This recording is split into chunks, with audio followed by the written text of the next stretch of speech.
for coming out tonight. It is my pleasure to welcome you to the Gerald R. Ford Presidential Museum. I'd like to take a moment and just thank you all for your commitment to this library and museum and express my thanks to the Gerald R. Ford Presidential Foundation for its support of the library and museum as well. I'd like to quickly mention a couple of our upcoming programs. Next week, Thursday, we will have Lawrence Juber here with a program entitled Guitar Mania to Beatlemania. Lawrence played with the Wings and got a Grammy when he played with the Wings, so we're really looking forward to that one. On April 26th, Mark Clegg is going to be here to discuss his book, Oh Say Can You See, or Hear, I'm sorry, Oh Say Can You Hear. We were supposed to have Mark in February. We had to cancel due to weather, so this is our rescheduled event for that. So we hope you can join us. And for more information, just keep a lookout in your email and mailboxes. And now I'm going to invite Glaze Whitney, Executive Director of the Foundation, to the podium to introduce tonight's speaker, who really doesn't need much of an introduction.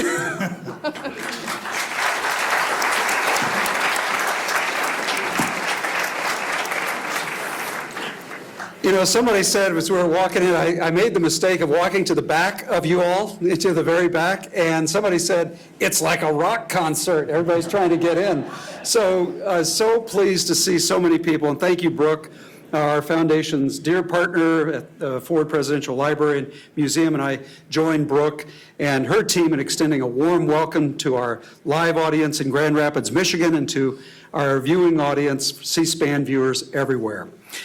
A special shout out to Greg Ford. I always love it when the family is here, and of course that makes it tough because he's the original source material. He knows a lot of these stories, so we have him in the front row just to keep everybody honest. And then we have, for the foundation, Chairman Mike Janner-Noah and Sue, and many of the Ford Presidential Foundation trustees who are here in the audience. Thank you so much for being here. Henry Kissinger reminds us that according to an ancient tradition, God preserves humanity despite its many transgressions. Because at any one period, there exist 10 just individuals who, without being aware of their role, redeem mankind. Gerald Ford was such a man.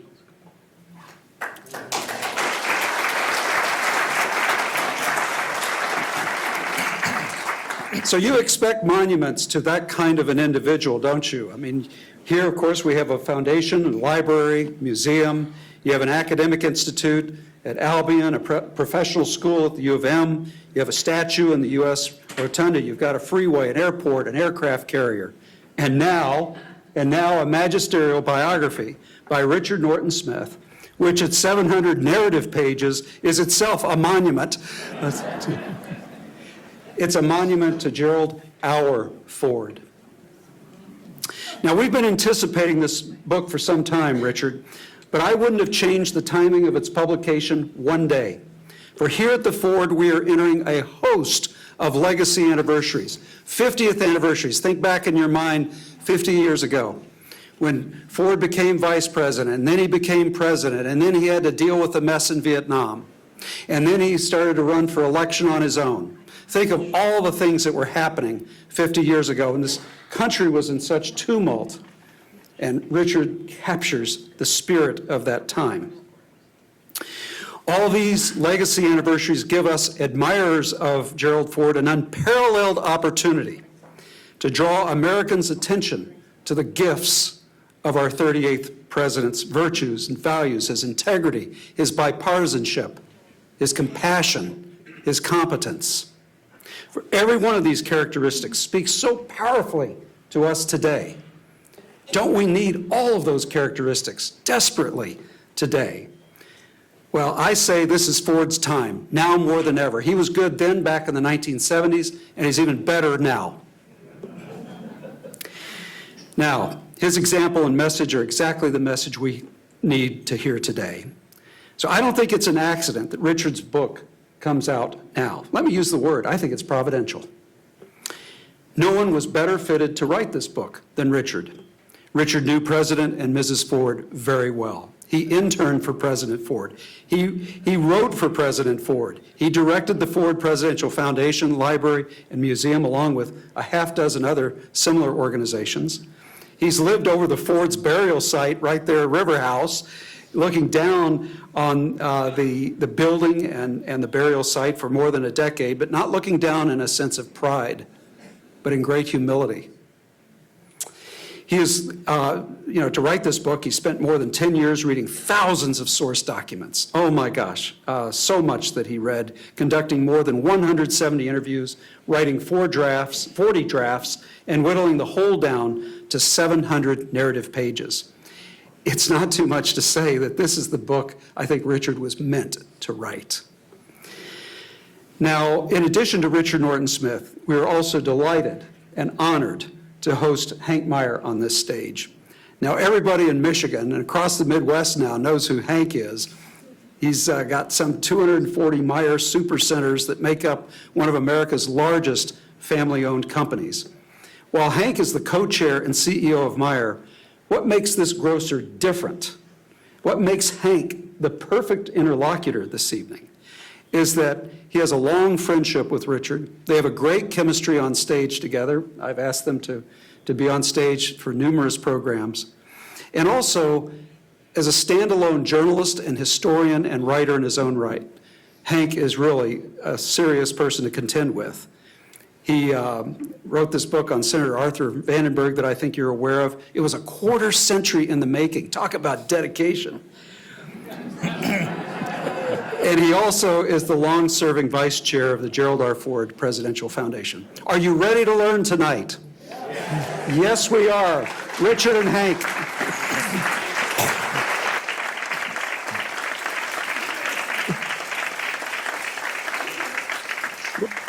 Well, thank you, Gleaves. Good evening, everyone. And I've got the easiest job in the House, and my job is just to welcome Richard to these friendly confines and get out of the way. But Richard, it's a real pleasure to join you for the debut of something that has been years in the making, eagerly awaited by us. And I guess I would just start out to say, what did you learn that was new or surprising that might change the way history and friends of Ford look at President Ford? Well, the simple answer is it took 700 pages to answer your question. But since we presumably don't have that much time this evening, a couple ways of answering that. There are all kinds of what I call factoids that add up to reappraisals of things that we knew or we thought we knew, whether it's the Warren Commission.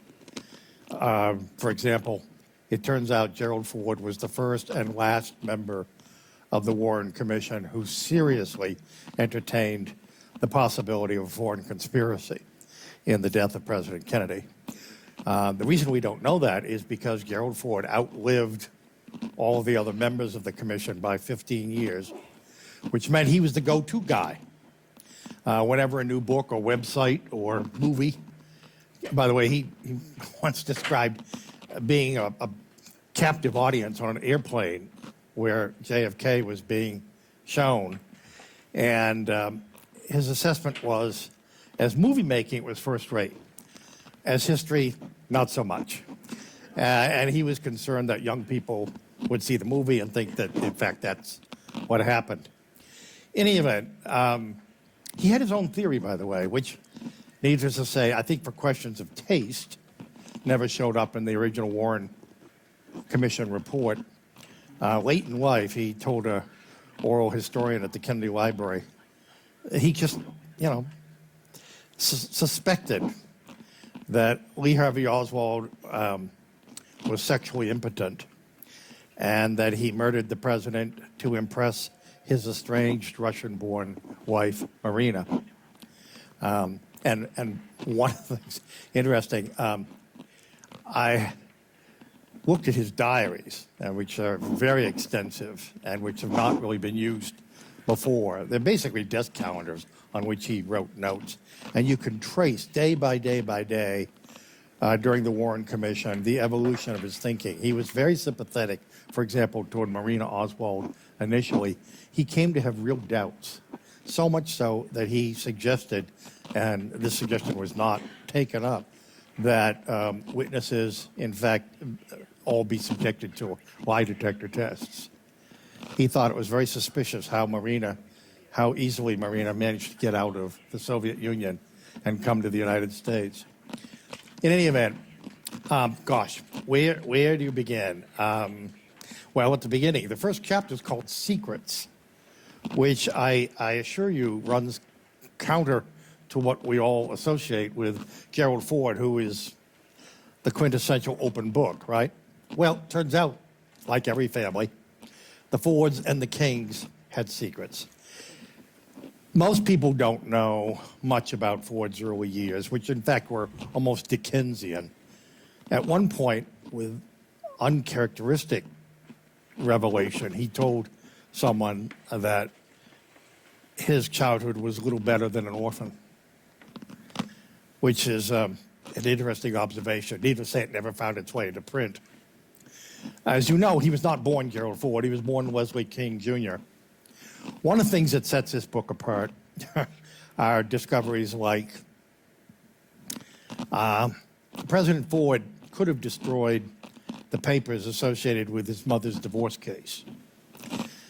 And when I read them, I could see why he might have been tempted to. It was a disastrous marriage. Dorothy Gardner King had one of those honeymoons where, before it was half over, she obviously was thinking, what did I get myself into?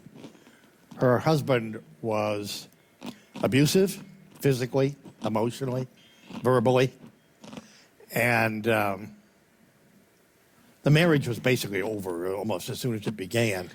But a woman in 1913 had very, very limited options. And Dorothy Gardner King is an extraordinary woman.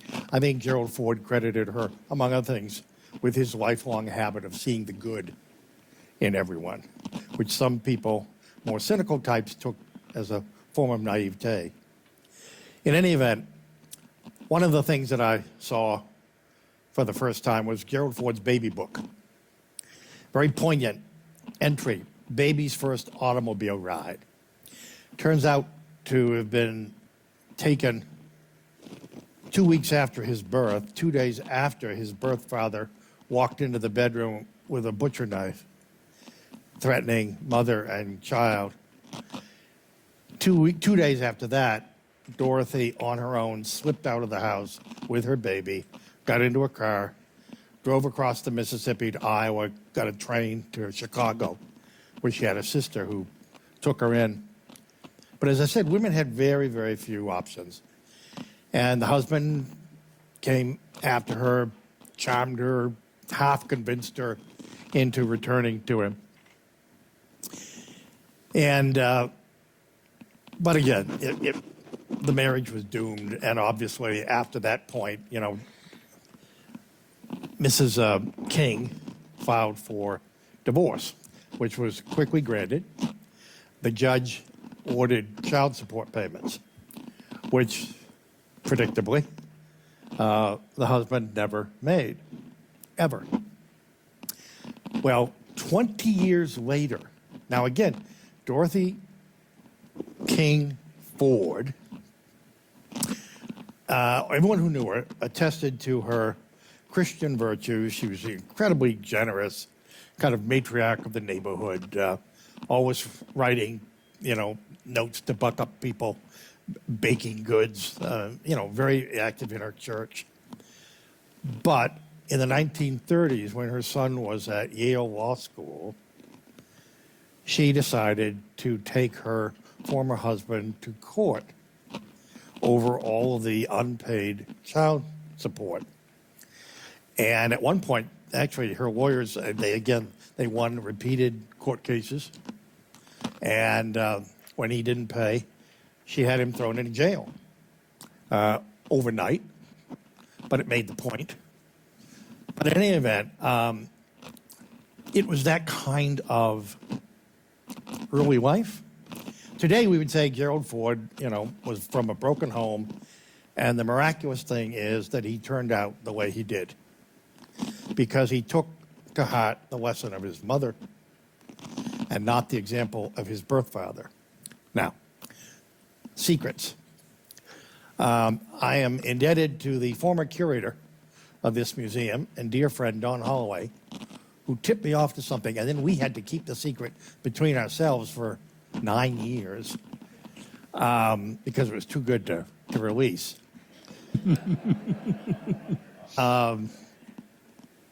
Gerald Ford's, I say adoptive father, actually he never did adopt him, but the man who Ford, formerly Leslie King Jr., always regarded as his father. He had a father. His name was George Ford. He abandoned his family, was a bigamist, killed in a very suspicious, to me, still unsolved mystery of a train accident near St. Louis. The scandal broke. The Ford family had to send a representative to St. Louis to retrieve the corpse, which the ersatz widow was going to bury without telling them. And the reason that matters is this, because the man who became Gerald Ford Sr., George Ford's son, told himself at a very early age that he was going to be 180 degrees different from his father. And it was those values that he passed on to the former Leslie King, who became Gerald Ford Jr. until 1962 when his father died. But those values would have collided with reality that day at South High School with the cafe and when President Ford met his birth father. He was 15 years old. Until he was 15 years old, he answered to Junie, the diminutive of Junior. But here's the catch. He literally didn't know whether he was Junior King or Junior Ford, how he was being addressed or to what he should respond. He was about 15 years old, working in a hamburger joint across the street from the school, make some money. And one day, this stranger came in and sort of stared at him. And after a while, it was sort of unnerving. And the man came up and said, "You're Leslie King." He said, "I'm Gerald Ford." He said, "No, you're Leslie King. I'm your father." And he invited him to lunch. And you can imagine how surreal an experience that must have been. That evening, Ford said he cried himself to sleep after telling his parents. And he only saw his birth father a couple times. To be perfectly honest with you, he was by all accounts a scoundrel. I don't know how else to describe him.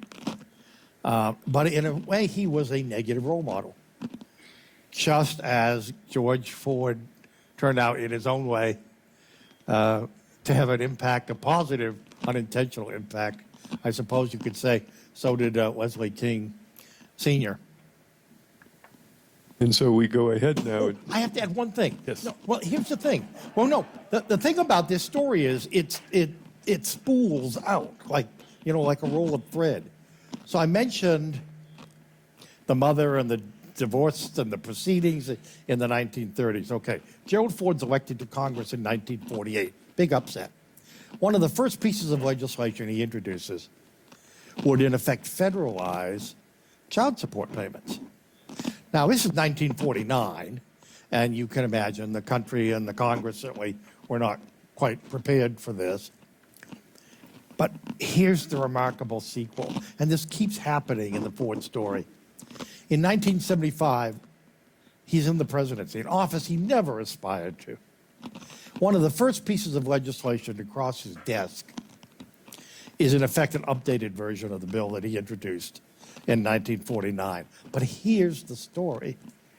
He signs it, never says a word about his own emotional connection to this issue. Can you imagine a modern politician foregoing the opportunity to wring tears from the television audience?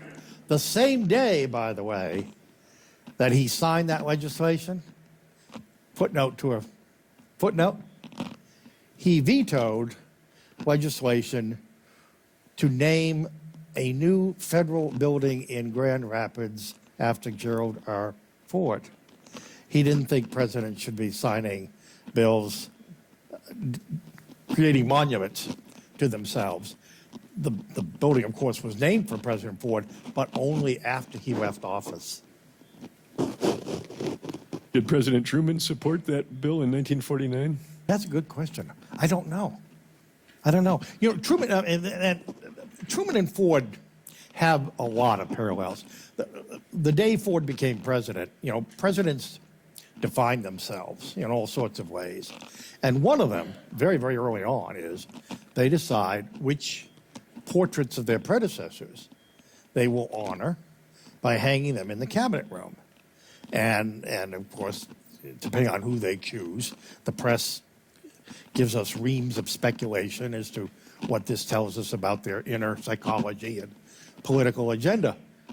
Well, Ford, you know, had only been president for an hour and a half, and he's in the cabinet room, and Richard Nixon's, the portraits of Nixon had put were still there, of course. Well, Dwight Eisenhower was in the place of honor. But the other two presidents, interesting enough, were the progressive era presidents, Theodore Roosevelt and Woodrow Wilson. Well, Ford took them down, and in their place, and he defined himself, surprised people by putting up Abraham Lincoln, who was a lifelong hero, and Harry Truman. And lots of people scratched their heads and wondered why Harry Truman. Well, turns out they had a lot in common. They were both plain-spoken Midwesterners. Harry Truman always said his days in the Senate were the happiest days of his life. He loved Capitol Hill, I think, more than he did the presidency. This was 20 years before David McCullough, so this was... That's right. Truman This was when Harry not Truman popular. was still very much out of fashion. They were both what I would call charismatically challenged.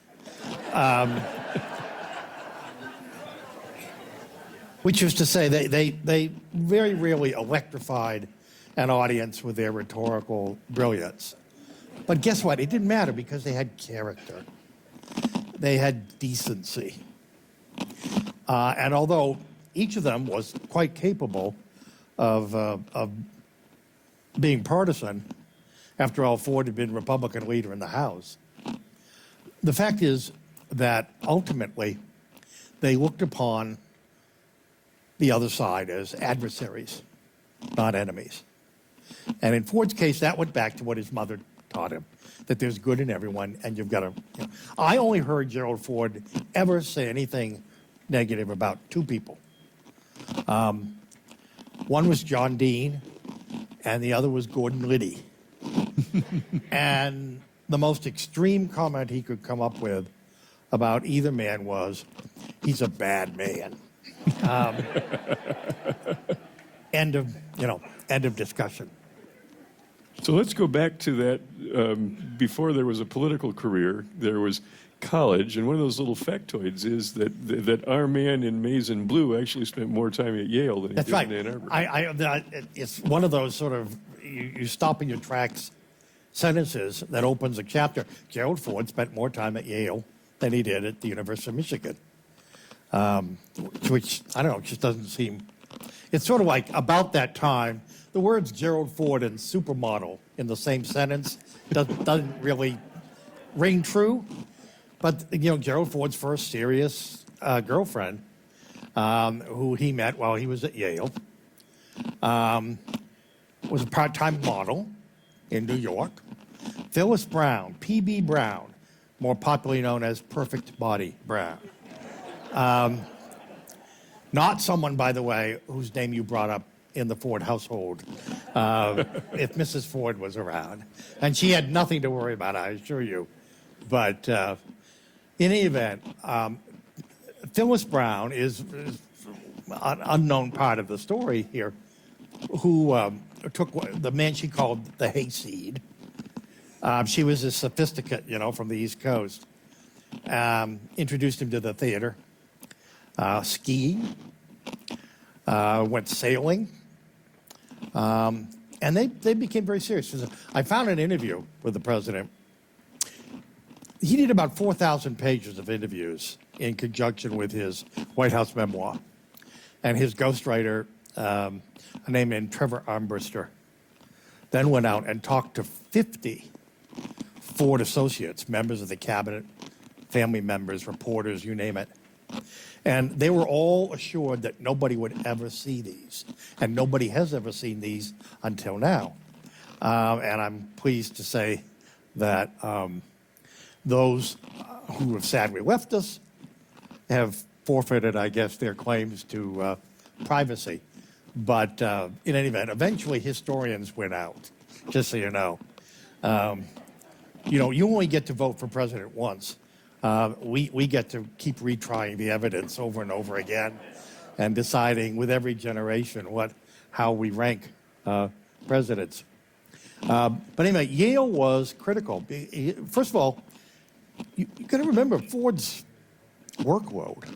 I mean, he was coaching, he was assistant coach, he was a scout, he was a wrestling coach, and he insisted that he could take a full-time load of law school classes. And no one believed him, and he finally convinced them. And he was at Yale Law School, and he was one of the founding quartet at Yale Law School who started something called America First. Now, America First in 1940 bears no resemblance to the more contemporary use of the term. America First in 1940 was primarily a phenomenon on college campuses.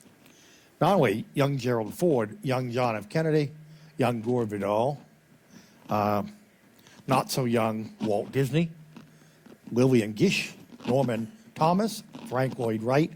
They were all united by disillusionment over America's experience in World War I.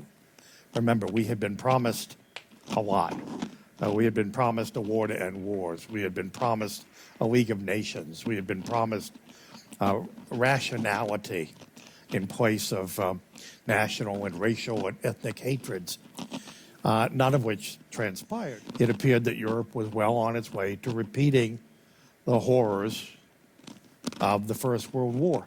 And so Ford and 3 other Yale students had the idea of creating this organization.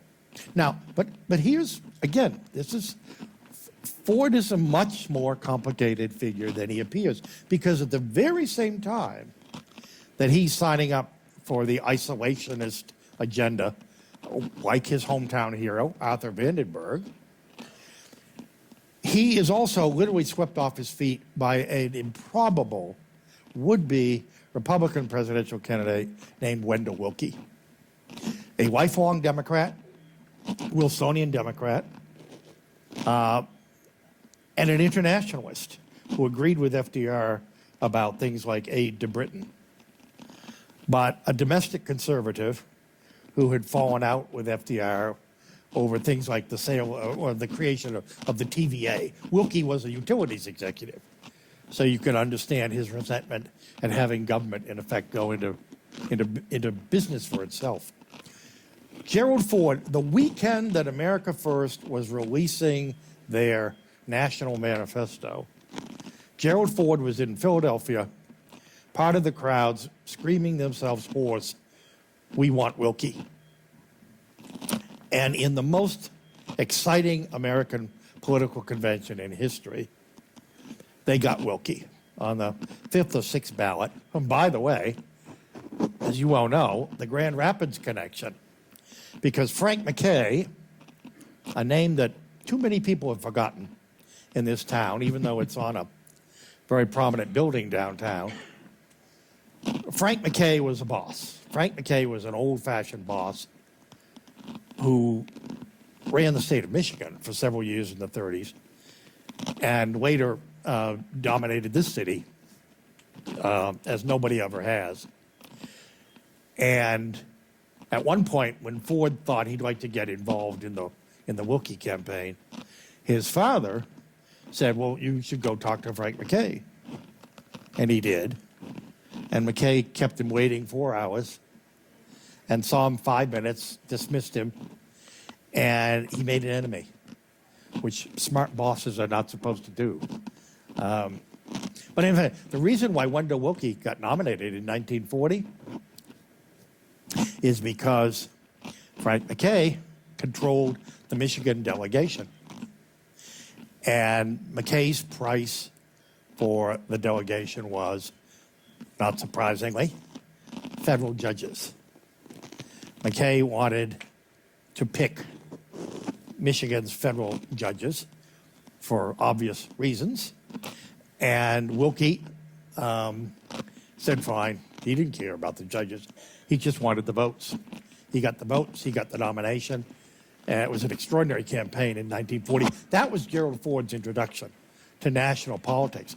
But he had already become aware of and engaged by the anti-McKay grassroots effort that was beginning to spring up in the Republican Party here in Grand Rapids. So Gerald Ford entered politics as an insurgent, someone who was taking on the entrenched party machine, if you will. Father was very active in the anti-McKay movement. His father, McKay, I can't prove it, but there is a good deal of scholarship to suggest that McKay was involved in at least the planning of the murder of a state senator 3 days before he was to testify in a grand jury against McKay.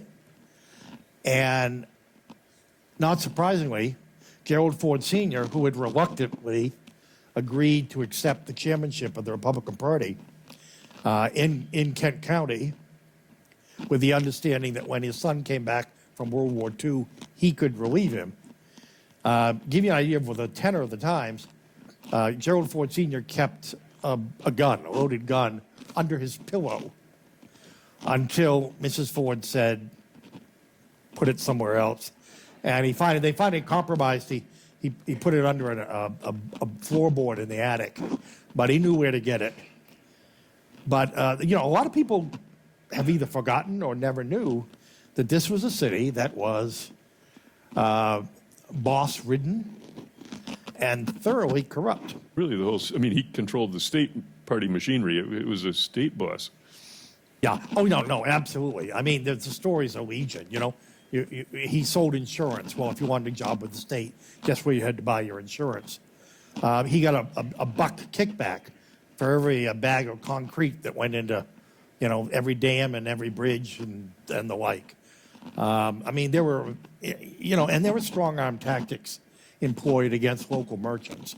You dealt with Frank McKay or you didn't do business. So young Gerald Ford, at one point, was it right after he got out of the Navy, was interested in a career in the FBI. He was. That's a great story. Again, I found the paper that had not been seen before. Ford thought he actually was interested. He had quit America First. And I discovered, unknown previously, that his father had gone to Arthur Vandenberg to try to get him a naval commission. So this isolationist, anti-war campaigner is at the same time trying to put on a Navy uniform. This is, remember, a year or more before Pearl Harbor. As an alternative to that, he also applied to be an FBI agent. And he got extraordinary recommendations. The local FBI office said, this is the best candidate we've ever had. I mean, you should read the paperwork. And he was blackballed by J. Edgar Hoover, personally. The day after J. Edgar Hoover heard from the New Haven office of the FBI about Gerald Ford's involvement with America First. I personally believe that President Ford went to his grave not knowing that story. And in fact, it's no exaggeration. He was pretty much a lifelong apologist for the FBI and an admirer of J. Edgar Hoover. One of his first proposals as a freshman congressman was to raise J. Edgar Hoover's salary. Don't know what he would think today. We know some things we didn't know then. but he was always he was a strong champion of law enforcement. But it bothered him. One of the few things that he would admit to being bothered. He didn't, the whole stumble bum klutz thing, he laughed at. He really did, for the most part. But what did bother him was that he was thought of as a party guy to the exclusion of everything else. And he, in fact, regarded himself as an insurgent. And, besides what I've already told you, when he decided to run for Congress in 1948, it was as an internationalist. He, like Arthur Vandenberg, had undergone a dramatic road to Damascus conversion, if you will. The experience of the war had completely changed his views. And, of course, now we're in the Cold War, so we had a new enemy in the Soviet Union. But he ran in 1948 against an entrenched Republican. Bartel Jonkman, first of all, had a Dutch name, which was a big advantage in West Michigan in 1948. He'd gotten 71% of the vote the last time he ran. He was regarded as invincible. And wonderful story. By this point, Jerry decided to settle down, and he was seriously dating Betty Bloomer Warren. And they had a bizarre proposal which should have prepared her for life as a political wife. Early in 1948, I think it's in February of 1948, Ford proposed to her, if you could call it that. He said he wanted to marry her, but they couldn't set the date, and he couldn't tell her why they couldn't set the date. Well, she didn't think much about it. Well, what it was he wanted to take Bartel Jonkman by surprise and delay his announcement as close as possible to the Republican primary. And in a huge upset, he beat Jonkman 2-1, going away, which tells you a lot. First of all, the war had transformed our attitudes. And it turned out that Jonkman was yesterday's man, and that Ford, in many ways, was the man of the future. It was a formality for a Republican in 1948 in the fall, and it was the lowest percentage of the vote he ever got, 61%. The remarkable thing is, if you're a congressman today and you have a safe seat, and you have 61, 65, 68% majorities without spending any money, there's not a lot of incentive for you to go home on the weekends or any other time, for that matter. You have to really work at it in order to lose. But Ford was just the opposite. He came home every weekend. And it is still, I'm sure there are people in this room tonight, I know there are people outside this room tonight whose ranks may be dwindling with time, but there's a lot of folks who still have firsthand recollections of Jerry Ford. They all talk about Jerry Ford as their congressman, not as their president. And I have to tell you, the most poignant example of that, to jump way ahead, when the president passed away at the end of 2006, the Secret Service, in the wake of 9/11, had been given all kinds of additional responsibilities for state events, like inaugurations and state funerals. And there was a Secret Service agent here in West Michigan, and of course, her name escapes me at the moment. But anyway, she was told that, she would have to give up her holidays to work the Ford funeral. And people were commiserating. She said, no, you don't understand. And she proceeded to tell the story of her parents, before she was born, who lived in a trailer in the rural part of the Ford Congressional District. And her father was a World War II veteran, disabled as a result of the war, and living on government checks. And something had happened, the bureaucracy screwed up, whatever. The checks stopped coming. And they grew progressively more desperate. And then finally someone said, well, you should contact your congressman. Well, they'd never contacted Jerry Ford. Ford showed up in person with the check and made sure that they would be getting them regularly. The sequel to the story is their daughter, who had to give up her holidays to work the Ford funeral, said, you don't understand. This is my way of paying President Ford back. Now, you multiply that story, and I know you can multiply that story by literally hundreds, throughout the district, and you can begin to understand why he became a kind of a legendary figure. And I don't know, it's hard not to feel nostalgic in a lot of ways for then as opposed to now. But that actually took a toll on his family. Well, and you're absolutely right, and it's only fair to point out, it started with constituent service, but of course, Gerald Ford was an ambitious guy. He wanted to be Speaker of the House. That was his lifelong goal. His office partner, just across the hall, was a young congressman named John F. Kennedy, another World War II veteran who had been converted from isolationism. They used to ride the subway together over to the floor of the House where their votes canceled each other out on domestic issues, but not on foreign policy. And interesting enough, when JFK became president, it's remarkable. Ford is in the pictures. He's the only Republican in the pictures with the White House signing the foreign aid bill that he supported, unpopular as foreign aid was.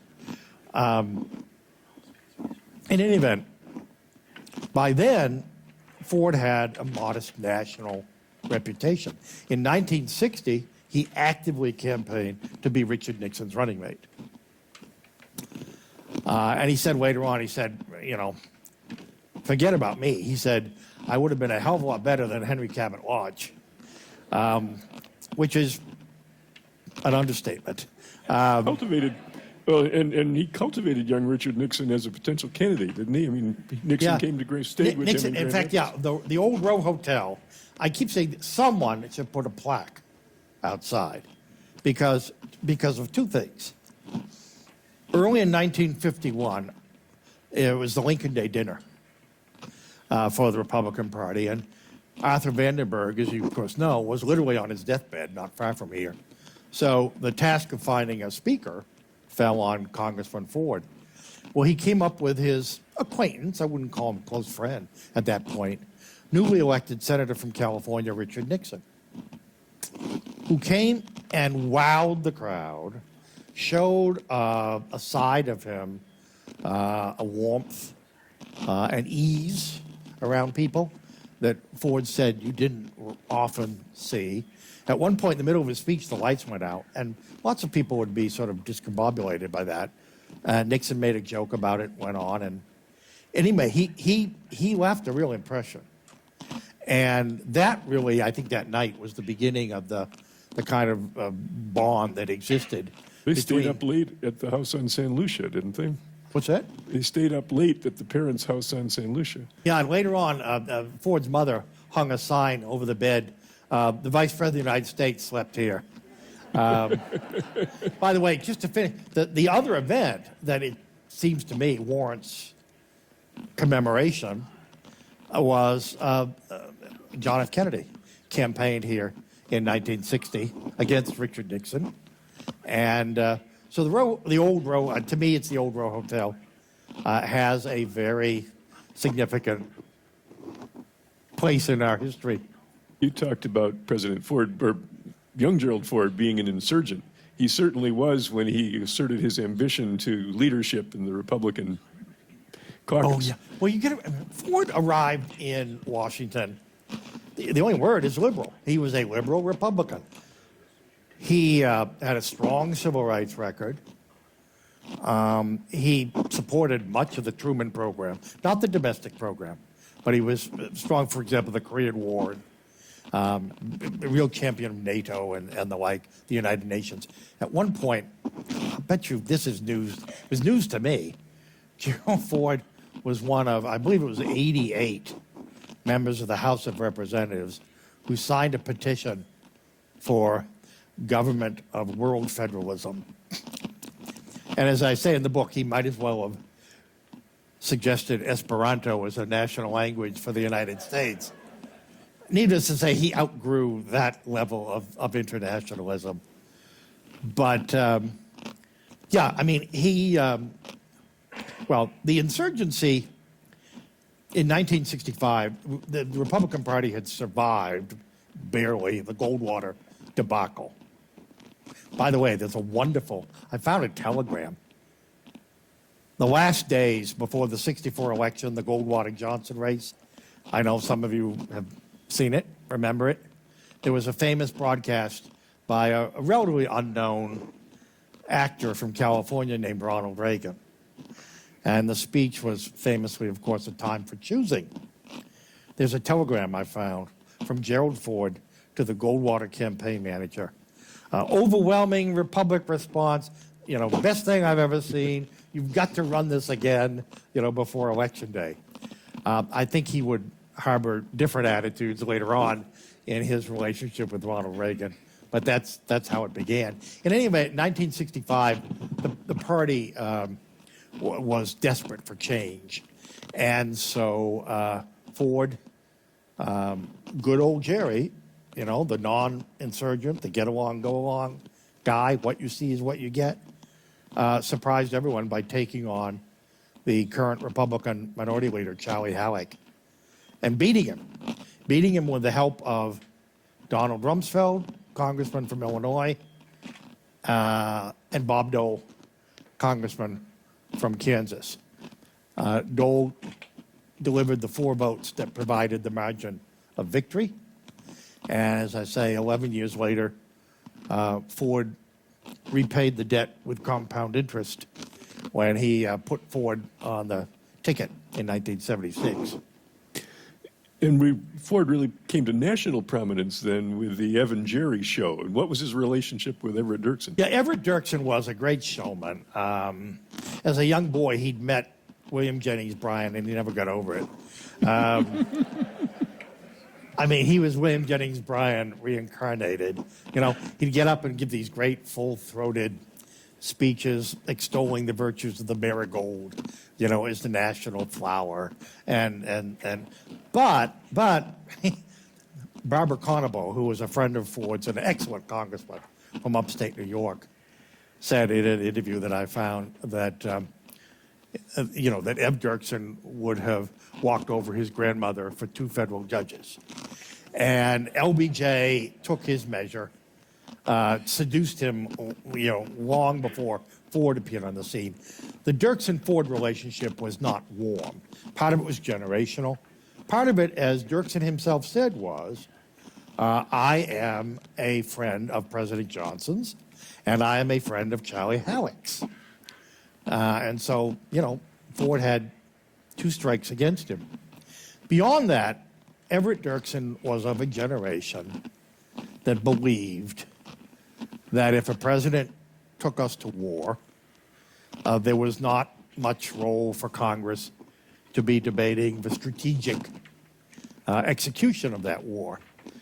Ford was a generation younger, and he believed strongly that either escalate the war, go all out, bomb Haiphong Harbor, et cetera, or pull out.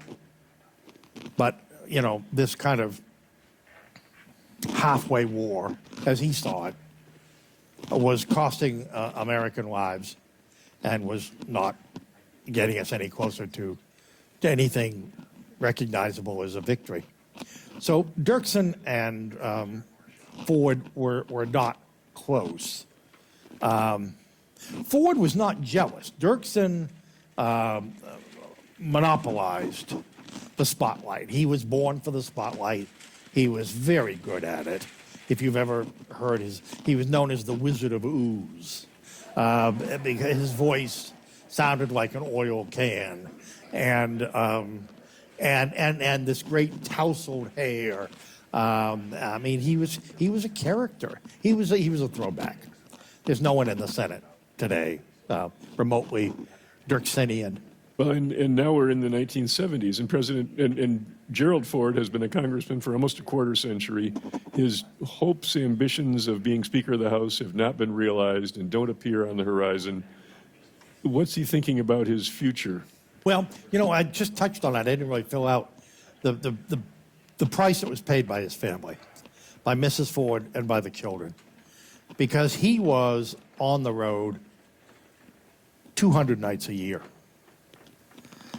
And in time, I think, to be very honest with you, we never discussed it, but I think I know enough and I know him well enough. I think he felt real guilt. I think he felt his absences in some way contributed to her problems.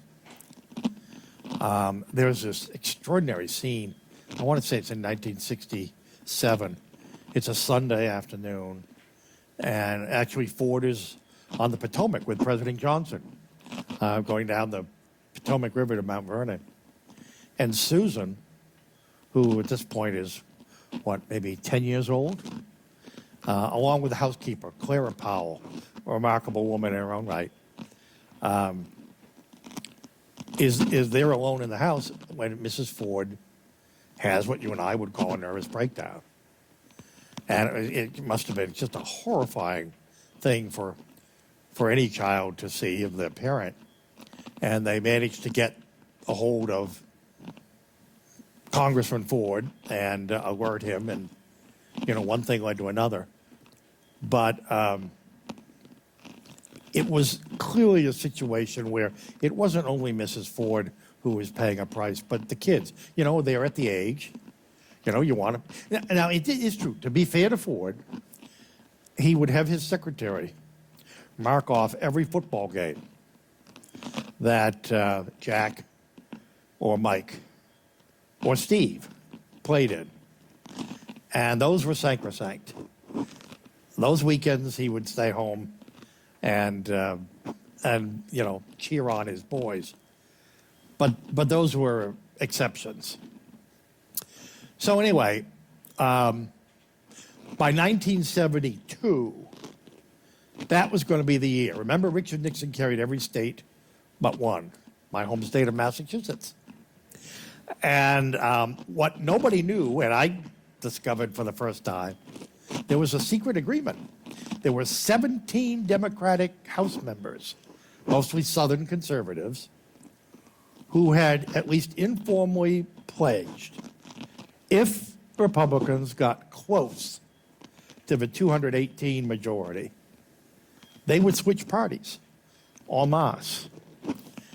And so, Ford thought he had that card in his pocket. Well, it turned out on election night, Nixon swept the country, and the Republicans only picked up 5 seats in the House, which left them at 197, 20 short. So much for the deal. And then at that point, Ford decided, in consultation with Mrs. Ford, okay, let's face facts, I'm never going to be Speaker.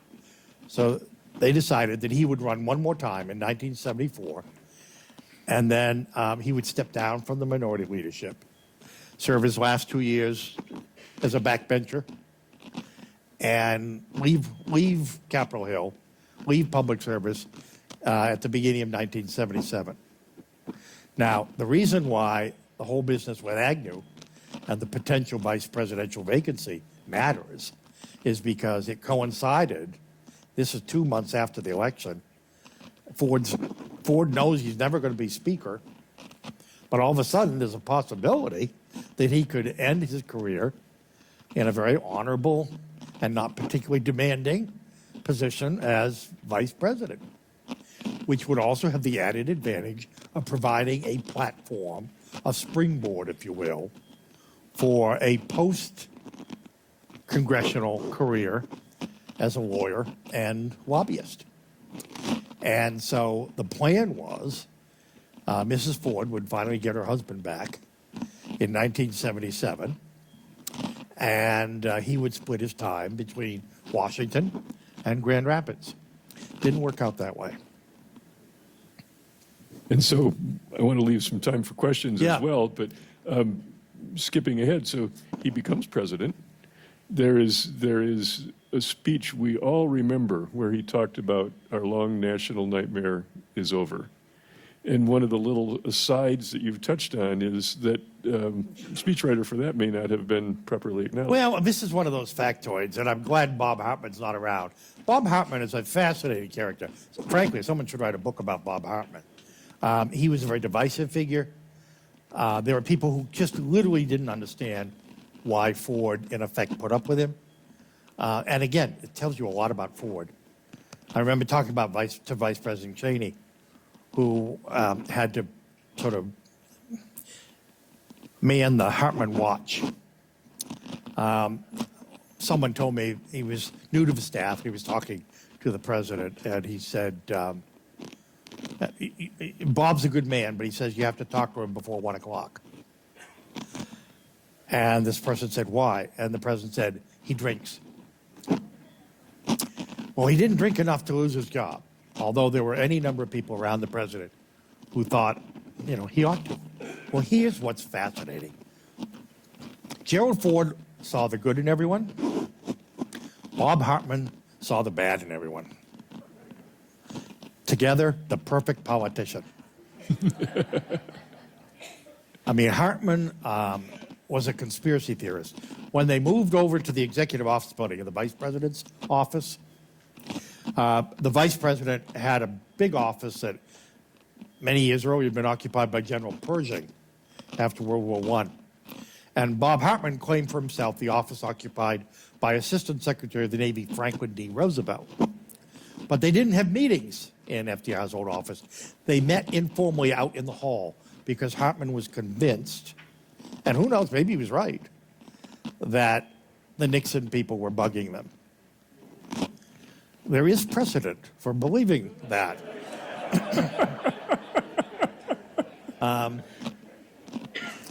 But anyway, the Ford-Hartman relationship is, again, one small example of the complexity. Well, anyway, Hartman, sort of dined out for years, understandably, on the very, very successful speech that he wrote for President Ford.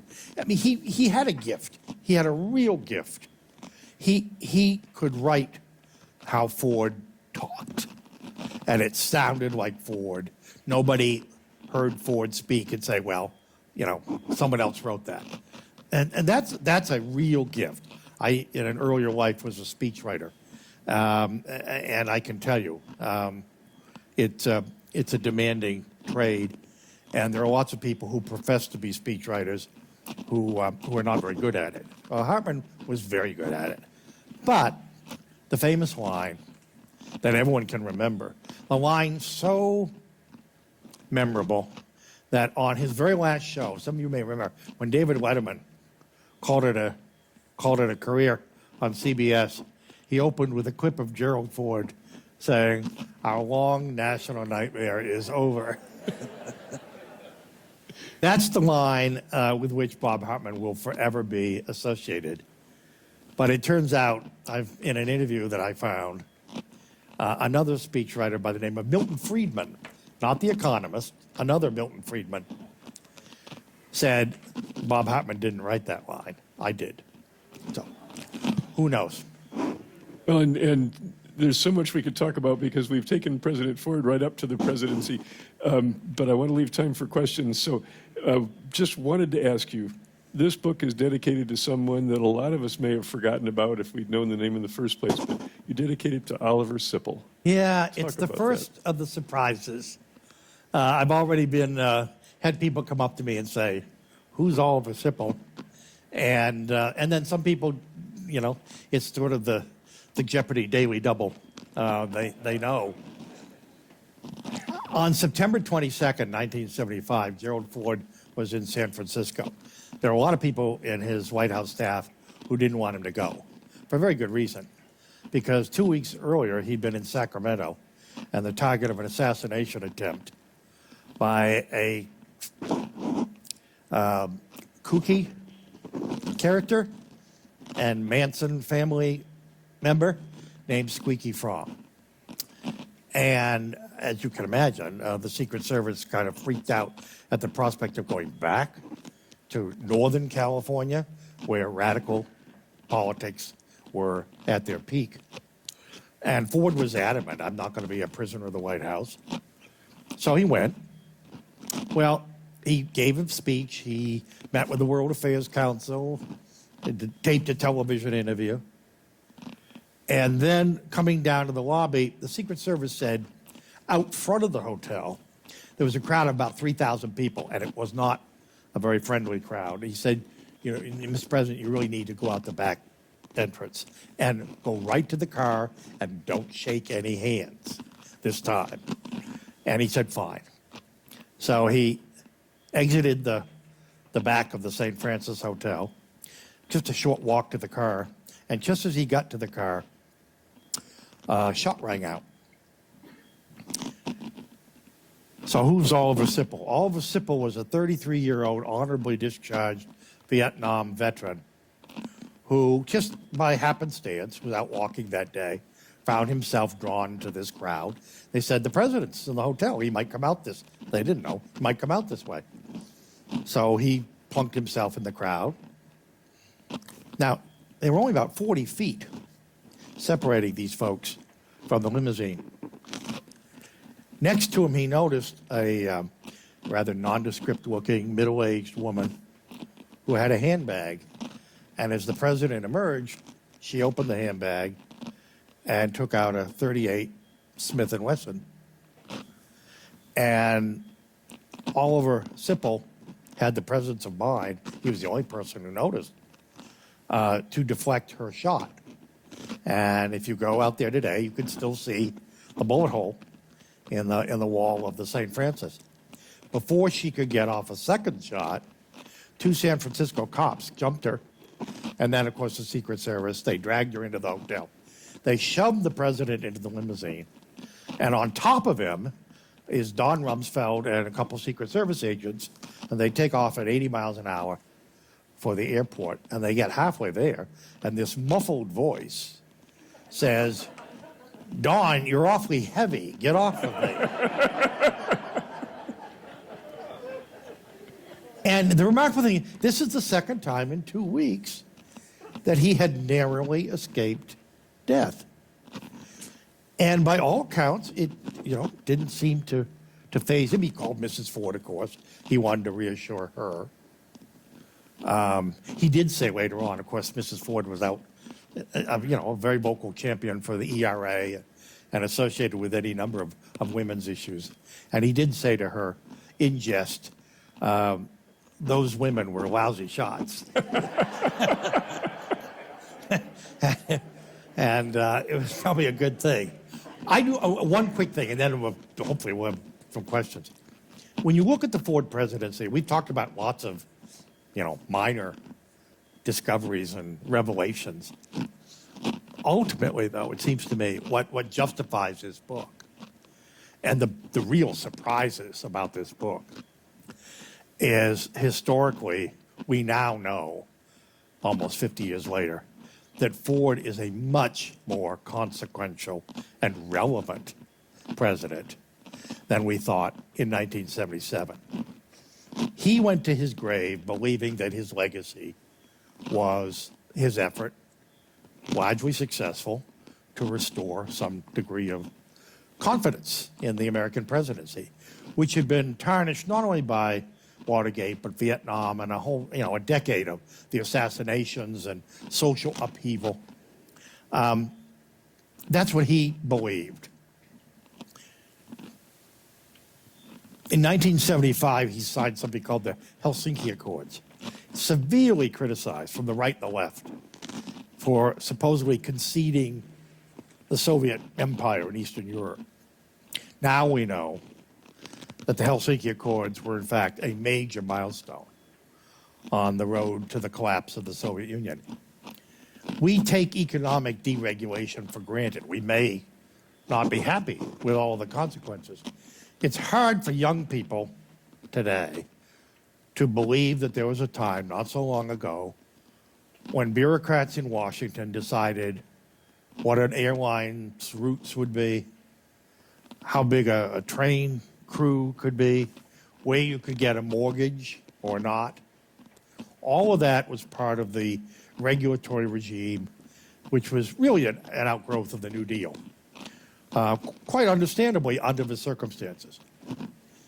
Ford, and this is maybe the best example of why he's so different and why we'd be entitled to feel nostalgia.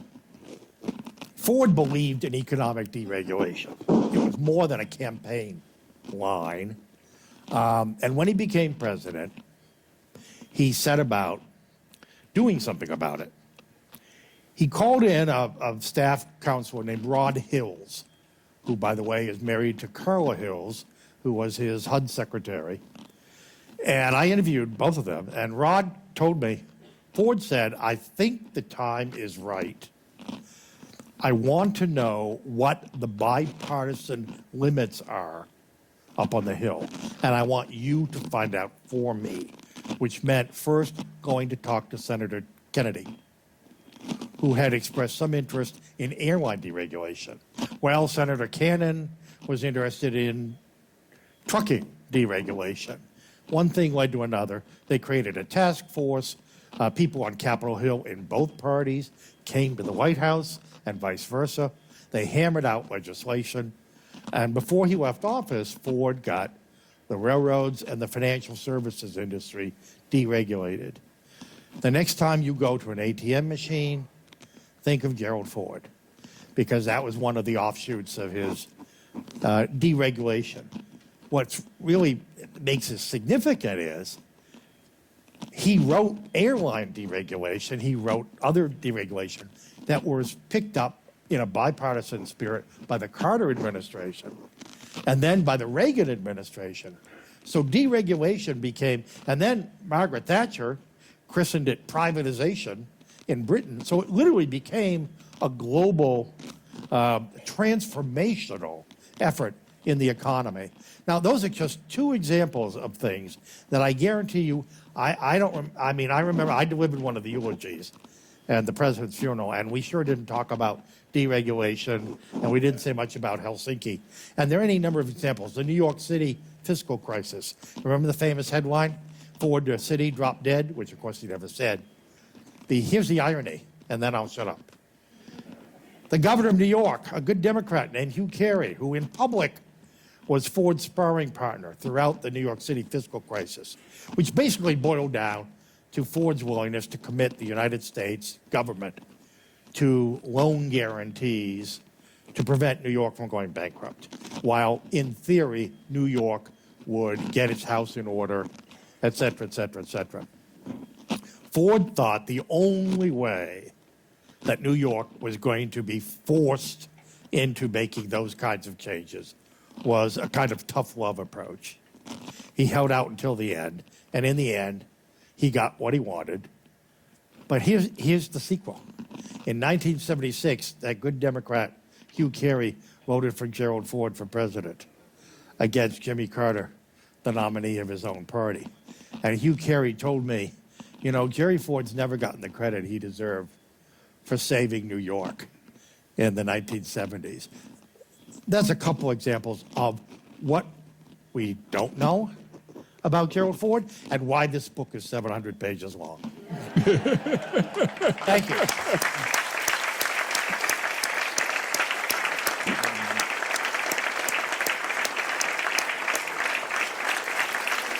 And we do have a little bit of time for questions. We are on C-SPAN, and so we would ask that you wait a moment for your mic to arrive when you have a question. But Richard, we're ready for a sequel already, and we can start with some questions now.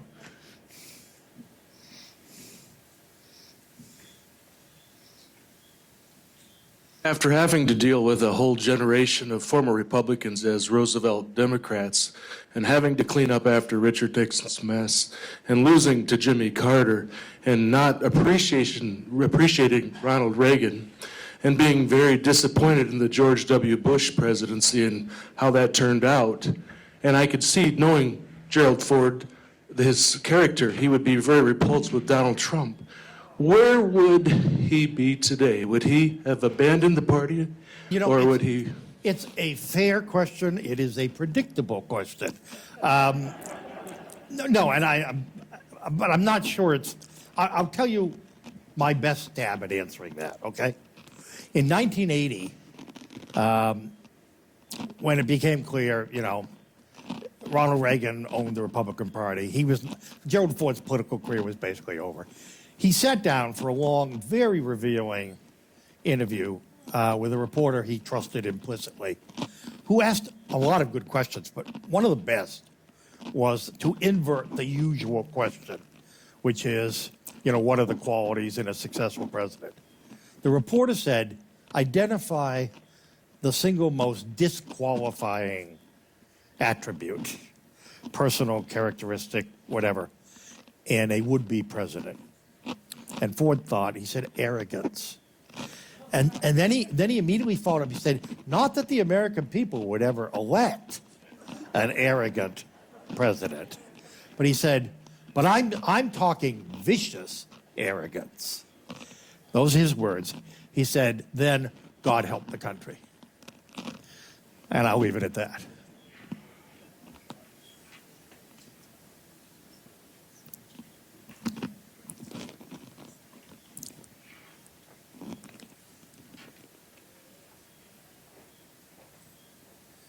Thank you so much. Really enjoyed what you've shared here. Earlier this week, the astronauts for the upcoming NASA Artemis mission were announced, and one of the astronauts is from Grand Rapids. Oh, wonderful. I was wondering if you could comment on President Ford's feelings and involvement with the establishment of NASA and the space. It's a great, I'm so glad you asked, because that is another little-known chapter. I have to be careful how I put this. Gerald Ford was not wild about having a statue of himself in front of the museum. I think in all candor, he would be as impressed as anyone with Brett Gill's work. But that's why the spaceman was out there. And people thought, why is there a spaceman in front of the Gerald Ford Museum? Well, guess what? Gerald Ford was on the original congressional commission that established NASA. Ford took a lifelong, interest in the possibilities of the space program. By the way, that's the first place he said where he worked with Lyndon Johnson, who made himself chairman of the commission and who had a habit of basically dictating pretty much whatever the commission did. So I guess Ford was prepared later on. But anyway, the space program was really significant to him. And of course, he grieved along with everyone else when, in the great tragedy in 1967, I believe, when Roger Chaffee, native of Grand Rapids, lost his life in the Apollo fire. So I'm particularly pleased to hear that someone from Grand Rapids is going back into the outer space. And Gerald Ford would be very happy, too. Mr. Smith, what did your book and your research find in terms of the Cuban Missile Crisis for? Another unknown chapter. Ford, in 1951, he'd only been in Congress a couple of terms, was told one day by one of the old bulls who ran the place in those days, be outside such and such a room at such and such a time, no instructions. Well, it turned out he was being recruited for the most select committee of all. 5 members, 4 old bulls, and 1 promising youngster who had already demonstrated that he could be trusted, that he wouldn't run off his mouth in search of a headline, and had demonstrated maturity, et cetera, et cetera.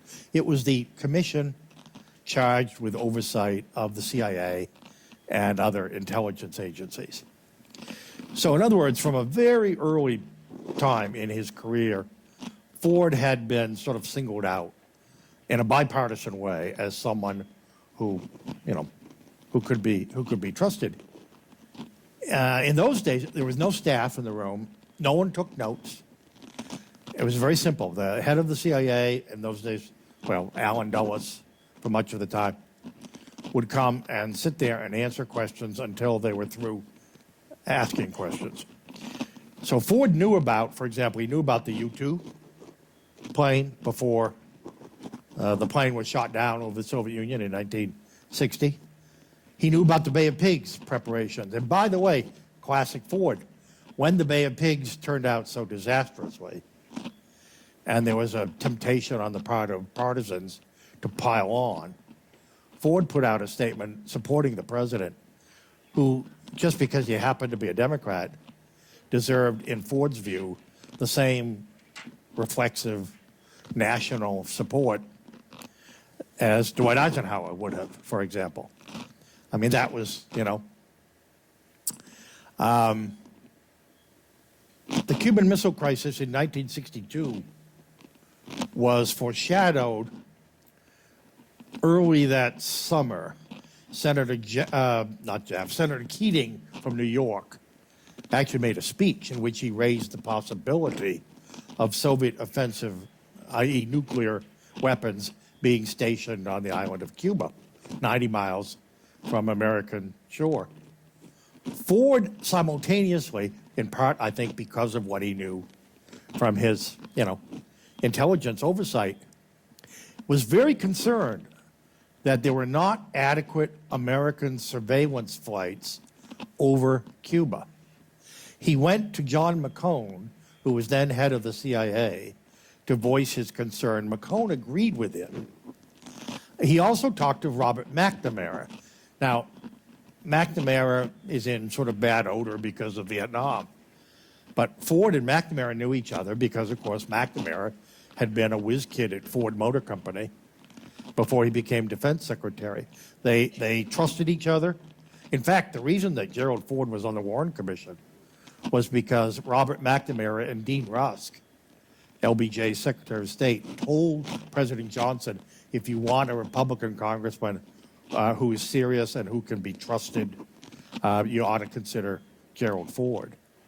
Well, anyway, in the middle of what became the Cuban Missile Crisis, Ford, obviously, top secret, is trying to do his best to ignite a sense of urgency at the Pentagon and to some degree at the White House in terms of stepping up the surveillance flights. They were stepped up in time. After the whole thing was over, McCone privately credited Ford with a major part in making certain that the Kennedy administration had the evidence, the photographic evidence that it needed to take to the UN and worldwide, and that, of course, turned out to be essential to a peaceful resolution. But again, Ford never talked about it. You won't find a word of it in his memoirs. As a historian, I can admire his capacity for keeping secrets without emulating it. Well, and we're so glad that he saved them for you to unearth. And One last thing. this will finish with this. I promised only to read one thing, and it's not long, but it's the ultimate unknown Jerry Ford. The bicentennial in 1976.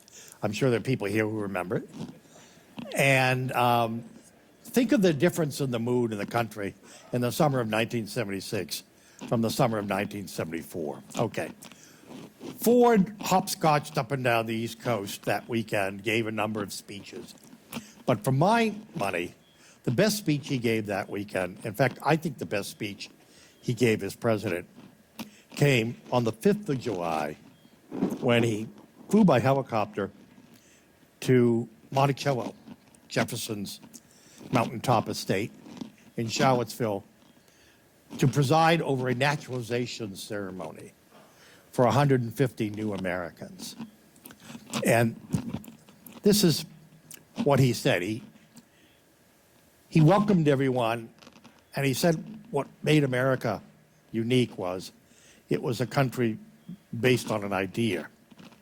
And in effect, an idea that had never been fully realized, but that was in the process constantly of being realized. He talked about growing up in Grand Rapids and having a Sunday school teacher who told him about Joseph's many-colored coat, and he used that as a metaphor for America. These are Ford's words. "Black is beautiful" was a motto of genius, which uplifted us far above its first intention. Once Americans had thought about it and perceived its truth, we began to realize that so are brown, white, red, and yellow beautiful. I believe Americans are beautiful, individually, in communities, and freely joined together by dedication to the United States of America. I see a growing danger in this country in conformity of thought and taste and behavior. We need more encouragement and protection for individuality. The wealth we have of cultural, ethnic, religious, and racial traditions are valuable counterbalances to the overpowering sameness and subordination of totalitarian societies. And this is how he concluded his remarks on Jefferson's front lawn. "You came as strangers among us, and you leave here citizens, equal in fundamental rights, equal before the law, with an equal share in the promise of the future." Jefferson did not define what the pursuit of happiness means for you or for me. Our Constitution does not guarantee that any of us will find it, but we are free to try. Richard Norton Smith, ladies and gentlemen.